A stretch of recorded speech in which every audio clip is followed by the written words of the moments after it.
Hi, this is Diane Lovetobake, and what we're going to make are cookies. These particular cookies, well, they're actually came from a recipe of a friend of mine. I was over for the holiday and I tried one of these cookies and I really liked them, so I asked her if I could have her recipe. And they are a Danish cookie. I'm going to try to say them correctly. I hope I'm not insulting any Danish people, but Stroopwafels. And they're actually two thin cookies, and then the inside is filled with a caramel filling. These cookies, of what I've been told, they can be made with yeast and then without yeast. These particular ones that I'm going to make are the ones without yeast. I also was told that she actually even fills them with chocolate also sometimes. So they are a delicious cookie with a cup of tea or hot coffee, that type of thing. So let's get started. In my mixer, I already beat 3 eggs. They were at room temperature, and I beat them for 4 minutes so that they were really very light and fluffy, and I have them already done. You know, to move the video along. The next thing that we're going to be putting in is granulated sugar, and we're going to put 3/4 of a cup into the beaten eggs till it becomes, you know, very light and pale in color and quite fluffy. What you're also going to be putting in is 1/3 cup of unsalted butter. I went ahead, I melted it in my microwave, and I let it cool. Because of course we don't want to make scrambled eggs. So I'm going to beat in the butter, the 1/3 cup cooled butter. And then I'm also going to put 1½ teaspoons of vanilla. And again, just beat that till you know it's well combined and it looks quite light in texture.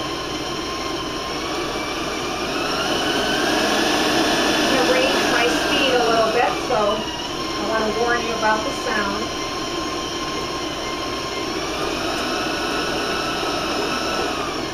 Okay.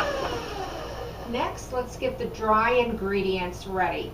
And you're going to need 2 cups of all-purpose flour, 1 tablespoon of baking powder,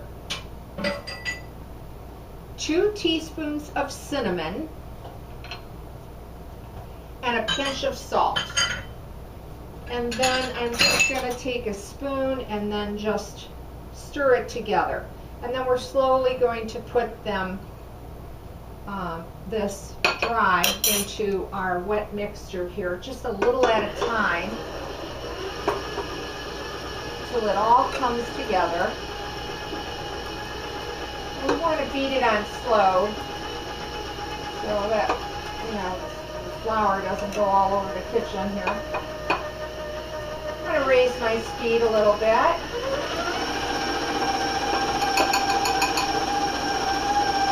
Add a little bit more flour.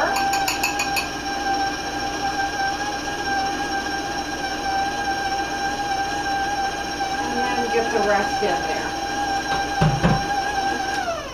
Okay. And again, just beat it till you know it's well combined. Okay. And I'm going to take my panel out of here. And take the excess off. We'll set that aside. And I'll show you what I have so far. Just want to make sure that I've got to the bottom and clean up those sides. Okay, so now we have a nice cinnamon smelling batter. Okay, and you can make these on your pizzelle maker if you have. I'm actually using a waffle cone maker because I do have a video on making your own sugar cones. But I thought that this actually looked the closest to the Danish cookies when they are baked up. So that's why I'm using the waffle cone maker. But if you have a pizzelle maker, go ahead and use it, okay? And then, you know, I lightly sprayed my little iron here. And I'm using a small scoop. If you don't have one, then make it, you know, like a rounded tablespoon, okay? And I've got my maker, you know, on, so it's hot, it's ready to go. And then I just put it in the center of my maker. If I want to make them a little bit bigger, I actually just push down on the handle. If I want to make them a little smaller, generally I guess they're made about 3 1/4 inches in diameter, then I just, I don't press down on the handle. But if you want to make them a little bigger and a little thinner, as I'm doing right now, I am going to press that down. And then on my machine or maker here, I have a little indicator light that tells me when it's done. Some only take about 20 seconds or so. You know, check on it. Whoops. And mine stuck, so that's okay. Let's get rid of that. And it needs a little bit more spray. That's what's nice about these cookies. They don't take long. So let's try another one here. They haven't stuck all night, but I start a video and they stick. Isn't that the way? Okay. So where was I? I'm sorry. So anyway, like I said, if I push down on the handle, they come out, you know, a little bit bigger. You're going to need a cooling rack for them. So when they come out,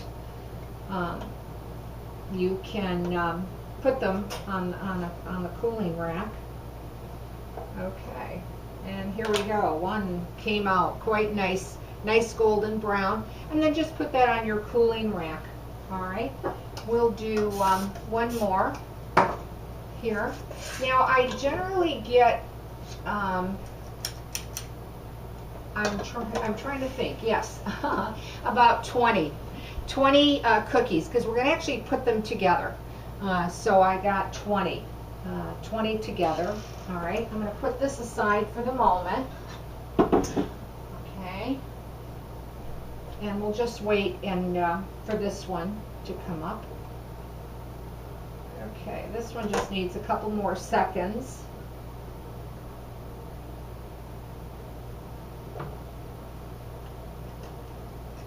Okay, meanwhile we're going to make the filling. So I'm going to plug in my little cooktop there. Okay, and there we go. There's the second one. Now, let me get rid of this for a moment. When they do bake up, they will come out looking like this. These are the little bit smaller ones that I had mentioned to you. As you can see, this one is actually bigger than this one. This is when I pushed down on the machine, and this is when I didn't. Okay, and that's what they look like when they're done and cooled. Okay, we'll put that on the side. And then now we're going to make the caramel filling. Now some of the caramel fillings, I was told, can be made with molasses instead of brown sugar and that type of thing. But I really liked my friend's recipe, and that's why I'm doing it. We're going to start making the caramel filling. So we're going to put in 1 stick of unsalted butter into our pan. Okay, and I'm going to melt that. Okay. Now you can use a candy thermometer if you want to. I don't in particular. It usually stays on in my pot for about 5 or 6 minutes, and it comes out quite nice.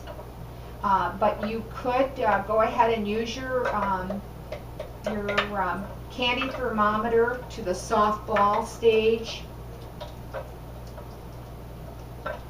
And this is almost melted here. Okay. You're also going to be needing brown sugar, so we're going to put 1 cup of brown sugar in the butter. And we just want to get that all melted. And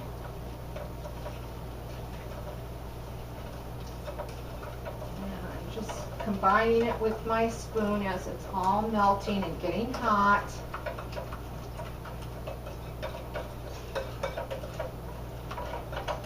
Okay, I have it on high.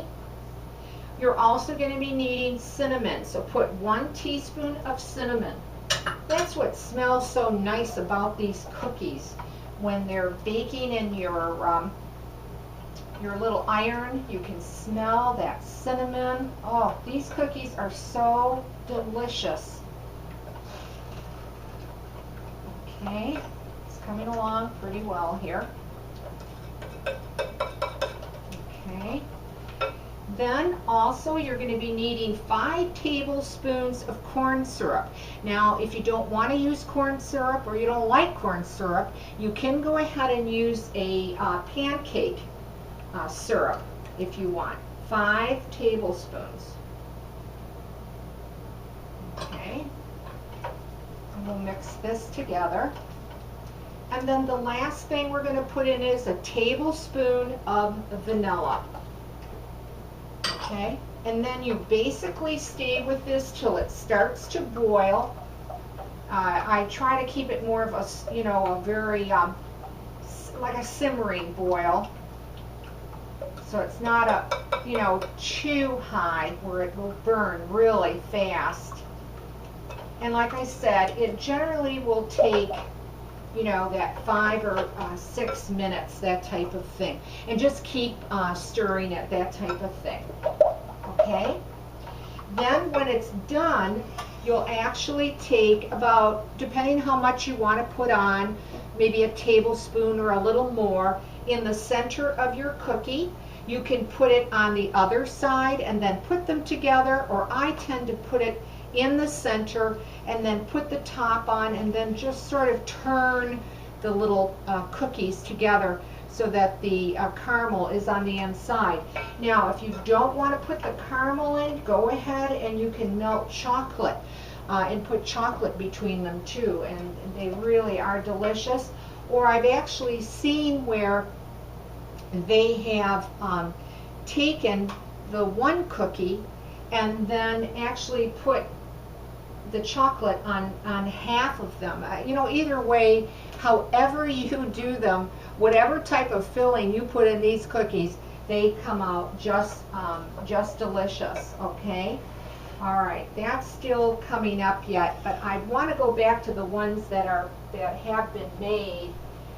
And what I wanted to show you is this is how they will turn out.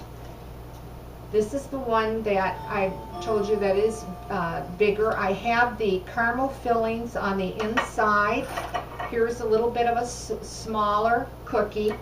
And when I was served it at my friend's house, I had a nice cup of hot tea, and then she placed the cookie on top.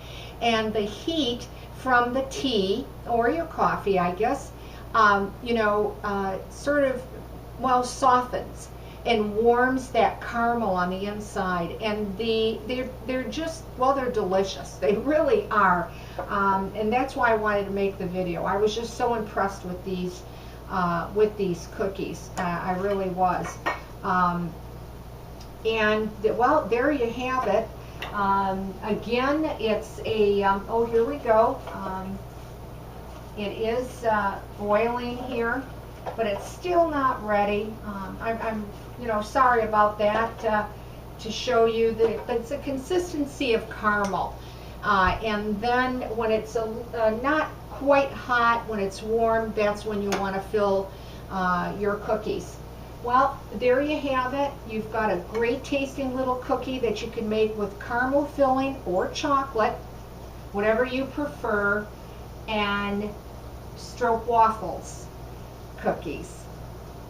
What a delight to make as well as to eat. If you give this recipe a try and you like it, leave a comment because I'd like to hear from you. And as always, thanks for watching Diane Lovetobake. and I'll see you soon.